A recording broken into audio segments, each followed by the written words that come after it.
नमस्कार पशुपालक मित्रांनो. आजचा आपला पशु संदेश आहे, गाई म्हशीत दूध कमी होण्याची कारणे काय आहेत?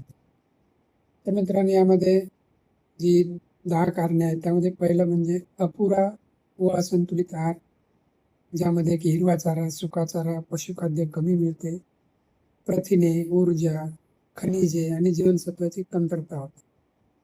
दुसरे कारण असे आहे की पाण्याची कमतरता. दूध उत्पादनासाठी भरपूर प्रमाणात पाणी आवश्यक असते. पण जर अपुरं पाणी मिळालं तर दुधाची कमतरता किंवा दूध कमी होऊ शकते. रोग, जसे की रोग म्हणजे कासदा, मस्टायटिस, ताप असेल किंवा जंतू संसर्ग असेल, परजीवी संसर्ग असेल, यामुळेही जनावरांचे दूध कमी होते. उष्णतेचा ताण म्हणजे हीट स्ट्रेस, यामुळे पण जनावरातील दुधाचे प्रमाण कमी होते, जनावर दूध कमी देते. गाभणपणाचा जर शेवटचा काळ असेल, प्रसूती जवळ आल्यास नैसर्गिकरित्या दूध आपोआप कमी होते. दुभतीनंतरचा कालावधी, व्याल्यानंतर जास्त दूध असते आणि नंतर हळूहळू दूध कमी होत जाते. अनियमित दूध काढणे, जर तुम्ही वेळोवेळी दूध काढत नसाल, ठरलेल्या वेळी काढत नसाल किंवा अपुरे दूध काढत असाल, त्यामुळे दूध कमी होईल.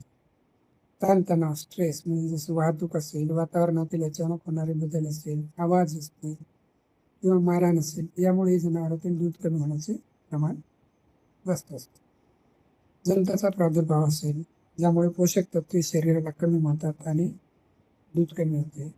जनावरांच्या वृद्ध काळात पण दुधाचे प्रमाण कमी होते.